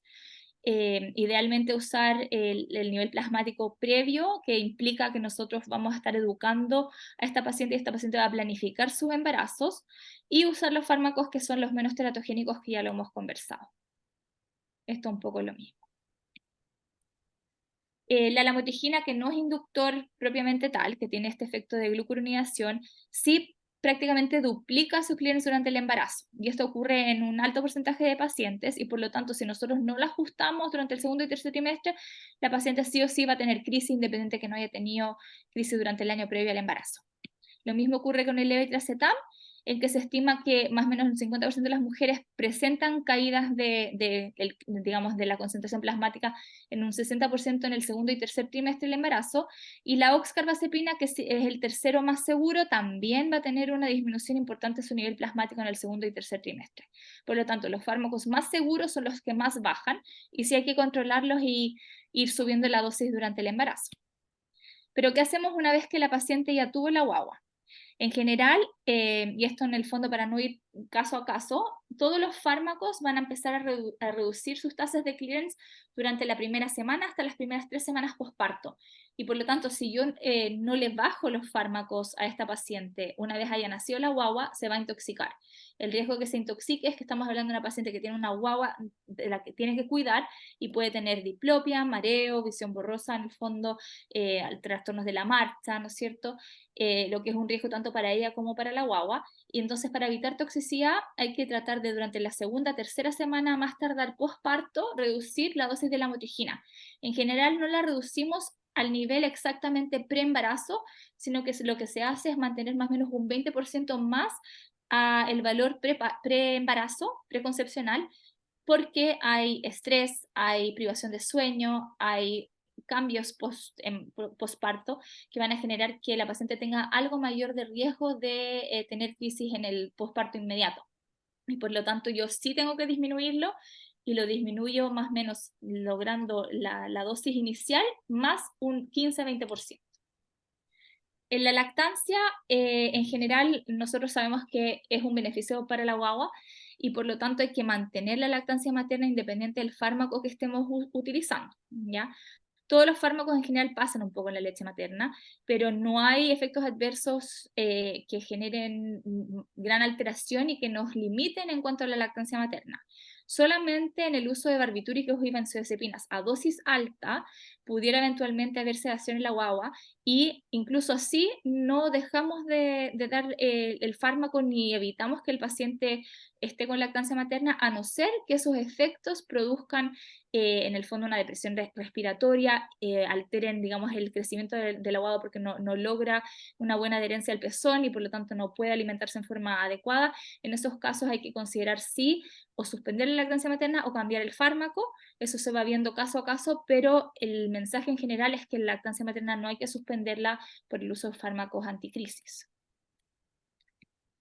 Por lo tanto, promover la lactancia, cualquiera sea el fármaco con que esté tratada la paciente, poner atención a esta aparición de sedación, dificultad para amamantar o no progresión en el peso, y recomendar obviamente amamantar o acostada o de costado en la presencia de un familiar, cosa que si hay una crisis no haya un riesgo en esa paciente. Eso respecto a la primera etapa, digamos, de la vida de la paciente, y ahora nos vamos a la última etapa de la vida de una mujer que tiene que ver con el climaterio. En general, el climaterio es un grupo de distintas etapas. En el fondo hay una transición inicial en que empiezan a variar los ciclos ovulatorios, y nosotros hablamos de menopausia en forma retrospectiva, cuando se ha cumplido un año o más de amenorrea. Y es por eso que hay que ver la evolución en la perimenopausia y después ya tenemos posmenopausia. Cuando miramos retrospectivamente, decimos, pasó un año de amenorrea, sin ninguna otra causa obviamente pesquisada por un ginecólogo, podemos hablar de que la paciente está en menopausia, y eso ocurre en general entre los 40 y los 57 años. Si la menopausia ocurre antes de los 30, hablamos de falla ovárica precoz, menos de 40, menopausia precoz, y cuando ocurre después de los 57, menopausia tardía. ¿Por qué es importante tener en cuenta, digamos, estos estadios del climaterio? Tiene que ver con también esta liberación distinta que va a ocurrir de estrógenos y de progesterona en estos pacientes. En general, en la perimenopausia, aunque hay un caos en cuanto a que hay ciclos ovulatorios, hay ciclos anovulatorios, hay ciclos que ocurren, después en el fondo la paciente puede no tener menstruación en 2 meses, después volver, y por esta situación más bien errática es que la liberación de estrógenos también se hace impredecible, y por lo tanto esta paciente va a tener síntomas por hiper y por hipoestrogenismo, y eso significa que en general estas pacientes, sobre todo las que tienen antecedente de epilepsia catamenial, van a tener un aumento de la frecuencia de crisis en la perimenopausia, porque además de haber esta liberación errática de estrógenos, en este estadio predomina el estradiol sobre el estriol, y eso se ha visto que es de los estrógenos más proconvulsivantes y que disminuye más el umbral de crisis. Después, cuando ya vamos a la posmenopausia, ya en el fondo ya pasó un año, digamos, de este evento, acá ocurre lo contrario, hay una disminución del estrógeno, y de lo poco estrógeno que hay, el que predomina es la estona en la posmenopausia, y ese no disminuye tanto el umbral como lo que ocurre con el estradiol, y por lo tanto estas pacientes, sobre todo las que tenían esta incidencia o agregación catamenial, tienden a tener una mejoría en su frecuencia de crisis. Y lo que vemos acá es que, como les decía, es más o menos un 70% mujeres que han tenido epilepsia catamenial, pero que igual mejoran las mujeres que no han tenido crisis catameniales, solo que es un porcentaje algo menor. Entonces, es importante tener en cuenta eso, pero también tener en cuenta que, como les decía, como esta patología en el fondo en la mujer hay que considerarla como una alteración neuroendocrina y está este efecto sobre el eje hipotálamo hipófisis gonadal, es que en estas pacientes, sobre todo las que tenían en el fondo epilepsia temporal, vemos un mayor porcentaje de menopausia temprana. Puede ocurrir entre 3 a 5 años antes. Y eso es por este efecto de crisis en este eje. Y es por eso que muchas veces las mujeres con epilepsia sí requieren terapia de reemplazo hormonal porque tienen sintomatología y esta sintomatología tiende a ser más precoz. Entonces hay que tratar de manejar estos síntomas de climaterio, mejorarles la calidad de vida, prevenir enfermedades crónicas, pero eso hay que hacerlo en forma individualizada según el síntoma y tratar de evitar la terapia de reemplazo hormonal oral en todas las pacientes, porque eso obviamente al tener estrógenos va a generar el mismo efecto del anticonceptivo oral, generando una probabilidad de mayor riesgo de crisis. En general, no hay una contraindicación absoluta en epilepsia. Si ustedes lo ven acá, las contraindicaciones absolutas para terapia de reemplazo hormonal son neoplasias hormonodependientes, enfermedades tromboembólicas, enfermedades coronarias, falla hepática aguda, etc. No hay una contraindicación absoluta de tener epilepsia y no poder reemplazarse hormonalmente, pero hay que tener en consideración el riesgo que eso genera sobre las crisis, porque son pacientes que, sobre todo las que tenían epilepsia catamenial, ahora están en un proceso de libertad de crisis al ya haber pasado un año de la menopausia, pero que efectivamente al yo agregarle estrógenos con la terapia de reemplazo hormonal les puedo agregar nuevamente este riesgo de crisis. Las crisis en general empeoran con estrógenos conjugados como medroxiprogesterona acetato, por lo tanto tengo que tener ojo con la parte oral, tal como habíamos mencionado. En general, cuando hay sintomatología local, uno trata de elegir mejor el estrógeno transdérmico, ya que ese, al no absorberse en forma tan importante, no va a generar ninguna alteración, digamos, a nivel del umbral. Y obviamente por lo mismo los niveles plasmáticos van a ser más predecibles. Y eso es lo que uno tiene que intentar en el fondo hacer caso a caso, pero tratar de evitar la terapia oral. Y esto es un poco lo que ya había mencionado el doctor Riquelme, que tiene que ver con la salud ósea, ¿ya? En general, toda mujer en la posmenopausia va a tener un riesgo de osteopenia o osteoporosis, y estas pacientes que además llevan años tomando inductores del citocromo P450 van a tener mayor riesgo de inducción de osteopenia y osteoporosis. Y en el caso incluso que hayan usado cibalproico, si bien no es un inductor, igual disminuye la vitamina D, por lo tanto, por ese lado, igual puede también disminuir, o sea, generar osteopenia o osteoporosis. Entonces, en general, en toda mujer menopáusica, sobre todo que tenga epilepsia, se indican suplementos de calcio y vitamina D. Se indican también, obviamente, que tomen sol en forma cautelosa, 5 o 10 minutos al día. Les solicitamos anualmente estudio de densitometría ósea y cuando es necesario, obviamente, derivar al especialista. Esto es lo mismo que él mostró, que tiene que ver con que efectivamente todos los medicamentos, salvo y no ni seguro, el levetiracetam y el topiramato, afectan la densidad ósea. Por lo tanto, hay que tener en cuenta eso cuando vemos a la mujer posmenopáusica con epilepsia. Y las recomendaciones son las mismas que él también ya mencionó, que en toda mujer, independiente que no tengamos detectado osteoporosis o osteopenia, hay que suplementar. Y en mujeres en que sí detectamos osteoporosis y osteopenia, la suplementación es mayor. Y además, en el cuanto a la vitamina D, que el nivel mínimo es 20, en estas mujeres nosotros vamos a usar un nivel de 30 o más y modificar todo lo que son estilo de vida, en el fondo eventualmente cambiar a fármacos que no sean inductores enzimáticos, que en general uno lo hace incluso antes de la menopausia, y considerar en el fondo el tratamiento en conjunto con un endocrinólogo. Así que eso sería un poco lo que quería hablar de epilepsia y mujer. Bien, muchas gracias, doctora. En estos últimos minutos que quedan, entonces voy a invitar a que se integre al doctor Jorge Fester para poder tener algunos minutos de preguntas que tenemos registradas acá en el panel de preguntas.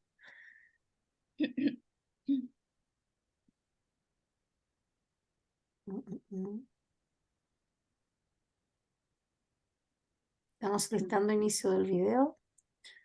Ese era el doctor. Ya, los dejo entonces yo unos minutitos para que puedan ver algunas de las preguntas que Bueno, han llegado. quiero agradecer a nuestros dos expositores por una súper buenas presentaciones, amplias con amplio desarrollo en cada uno de los temas. Por tanto, probablemente van a quedar pocas dudas de la audiencia hoy día. Vamos a partir preguntándole al doctor Riquelme una pregunta de la audiencia que se relaciona porque él nos explicó, y probablemente todos los neurólogos tenemos un esquema mental de cómo hacer una anamnesis cuando estamos sospechando o investigando acerca del posible diagnóstico de epilepsia. La pregunta es si recomiendan alguna encuesta o lista de preguntas protocolizadas para la anamnesis de epilepsia que esté disponible para ser usada por médicos de atención primaria en salud. Bueno, no sé si hay alguna formal en la guía GES, el documento de la guía GES de epilepsia, hay recomendaciones que son en el fondo un poco lo que yo les mostré. Bueno, uno puede separar en relación a cuando uno tiene más o menos la certeza que tiene epilepsia, cuando debemos preguntar por la historia del paciente desde la familia, primero, y también con sus antecedentes perinatales, la presencia de crisis febriles, que como les decía es muy marcador de algunos tipos de epilepsia, el desarrollo psicomotor, que para nosotros los adultos no somos tan expertos como los neurólogos infantiles, pero por lo menos primeras palabras, marcha y algún evento que haya significado una detención o un retraso. Infección del sistema nervioso central, patología perinatal, uso de tóxicos como el alcohol o las drogas, son como las preguntas básicas, y antecedentes de TEC son como las preguntas básicas para todos los pacientes cuando tenemos la certeza. Ya cuando estamos hablando de un evento que tenemos la duda si es epiléptico o no, ahí el concepto es preguntar, asegurarnos que sean eventos breves y estereotipados, como primer concepto para sospechar que un evento sea epiléptico. Y ahí nos preocupamos de preguntar al paciente qué es lo que pasa antes, qué es lo que pasa durante y qué es lo que pasa después. Antes pensando si hay alguna cosa que podamos identificar como un aura. Durante, si la semiología del evento durante la crisis parece ser epiléptica, y después si hay el posictal, que es muy común en algunos tipos de crisis, por ejemplo, comparado, por ejemplo, con compromiso con ciencia de otra causa como un 5, porque es más o menos rápido. Y finalmente, como en el paciente que le toca ver al médico de atención primaria, como control de epilepsia crónica, súper importante preguntar, bueno, cuando ha tenido crisis, tener un calendario más o menos, instarlo a que lo tenga y a conseguir registro de los videos con testigos, que los testigos aporten videos de las crisis, y reforzar la adherencia no solo a la dosis de los medicamentos, sino también a los hábitos de vida saludable, particularmente el dormir. Y en ese mismo, al respecto de controles en atención primaria de salud, ¿cuál es la frecuencia adecuada para controlar un paciente que tiene una epilepsia bien controlada, que no es refractaria, que está con buena adherencia a su tratamiento y está sin crisis? ¿Cuál es la frecuencia adecuada de controles? Bueno, un paciente con epilepsia, sobre todo al adulto, nosotros no nos damos de alta nunca, si tiene un control con neurólogo al año. Si el paciente está muy compensado, la verdad es que un control por el médico de atención primaria es suficiente. Ni siquiera todos los pacientes requieren estudio de laboratorio anual, según el fármaco que use, así que en el mejor escenario sería un control al año. Y sería bueno, sí, que cada vez que el neurólogo vea al paciente, el médico general después lo vea para que se entere de los cambios que recibe. Y para la doctora Milan también, un par de preguntas. La primera es que, por lo menos a mí me la han hecho, en adolescentes, ¿qué pasa con la píldora del día después? Mejor que usted. ¿Debo tomar la misma dosis? ¿Me sirve? ¿No me sirve? ¿Qué pasa? La verdad es que es una dosis alta predominantemente de progesterona. Entonces, en ese sentido, me sirve y en general no afecta en forma importante, digamos, no genera esta alteración del umbral, ¿ya? Ahora, desde el punto de vista de que uno quiere planificar y etcétera, uno intenta de que ese no sea el anticonceptivo que estén usando en forma regular estas pacientes. Entonces yo creo que cuando viene un paciente que lo ha ocupado, si bien no hay un riesgo, digamos, súper distinto a la población general, que tiene que ver con las náuseas, etcétera, y si tiene náusea y vomita, puede vomitar los fármacos anticrisis, entonces esas cosas igual, obviamente en forma indirecta también afectan, pero que tiene que ver más con que hay que educar sobre otras formas de anticoncepción. Sí, pero hay que recordar que en Chile al menos el 50% de los embarazos, las mujeres con epilepsia no se libran de esto, no son planificados. Entonces, Toda la razón. Sí, entonces por eso es importante que nosotros eduquemos en forma precoz a toda mujer en edad fértil la importancia de planificar un embarazo. y hay otra condición clínica que es la epilepsia mioclónica juvenil, que en general va a responder muy bien al ácido valproico, pero hay un grupo que que no va a responder a nada más que ácido valproico. Entonces, si en algún momento se hablaba que había una dosis máxima segura diaria de ácido valproico que se fue bajando cada vez más, porque parece no ser tan seguro. Pero, ¿cuál es mayor el riesgo? ¿Es mayor de ácido valproico o de las crisis epilépticas en términos de mortalidad materna y fetal? O sea, el mensaje número 1 es que mujer en edad fértil, incluso con epilepsia mioclónica juvenil, ojalá el fármaco de elección no sea el ácido valproico. Podemos intentar levetiracetam o incluso la motrigina, que sabemos que pudiera eventualmente aumentar las mioclonías, pero que es mucho menos probable que, por ejemplo, con la fenitoína o con la carbamazepina, que sabemos que esos sí aumentan las mioclonías y además en el caso de la carbamazepina no le va a hacer a esa epilepsia. Pero en general uno intenta elegir o la motrigina o levetiracetam.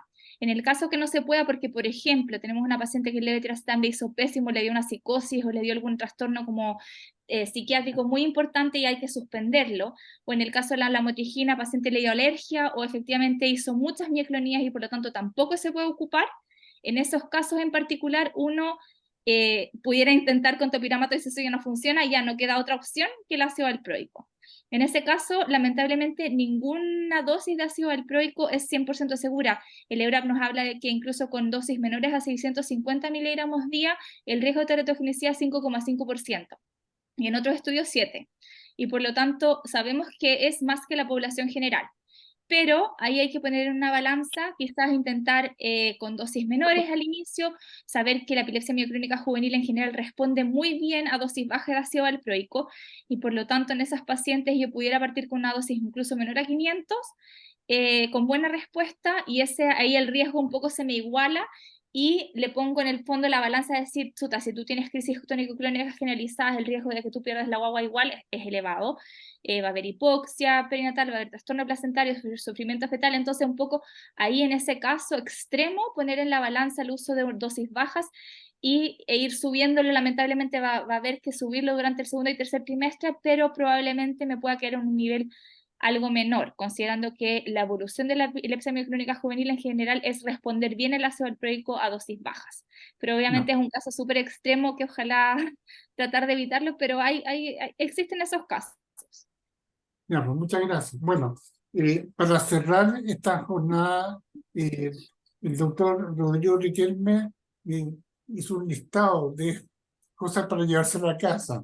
De todo este listado, ¿qué mensaje residual más importante que tiene que transmitir hoy día como mensaje cuando se está enfrentando un adulto con epilepsia? Es importante, como en toda la neurología, hacer la semiología para tratar de localizar, buscar los elementos que no hagan pensar, porque si bien la gran mayoría de las veces a nosotros cuando un médico no especialista nos presenta una crisis, generalmente nos presenta crisis tónico-clónica generalizada.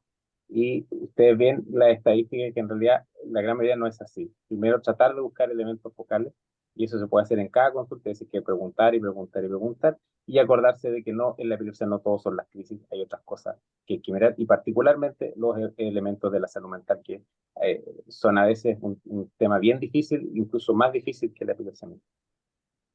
Gracias, Rodrigo. Y doctora Milan, ¿cuál sería el mensaje que nos debiéramos quedar con respecto al tema de epilepsia mujer? Yo creo que el mensaje es que cada etapa de la mujer va a tener su complejidad en cuanto al manejo de la epilepsia.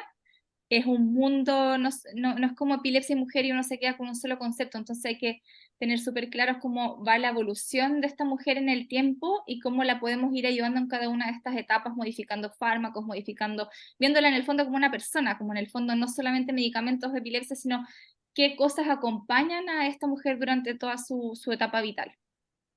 Ya, muchas gracias. Bueno, muchas gracias a los dos expositores.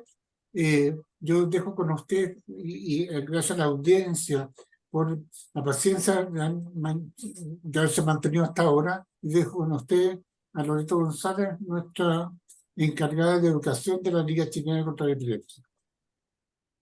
Muchas gracias, doctor. Ahí sí. Bueno, yo también me sumo a los agradecimientos para los expositores de esta semana, la doctora Ana Milan, el doctor Rodrigo Riquelme, a quienes se conectaron también. Gracias por conectarse, estar conectados hasta el final de ambas presentaciones, y por supuesto también la presencia y la participación del doctor Jorge Ferser, director de este curso, y invitarlos también a que nos conectemos la próxima semana para la última sesión con los 2 últimos temas, y quienes deseen revisar los contenidos de las clases anteriores o de esta clase, pueden buscarlos en nuestro canal de YouTube de la Liga Chilena contra la Epilepsia. Los de hoy día, mañana hacemos algunas cosas de edición y ya los subimos por la tarde para que también puedan revisar. Así que muchas gracias a todos y buenas noches. Que estén muy bien. Chao, gracias.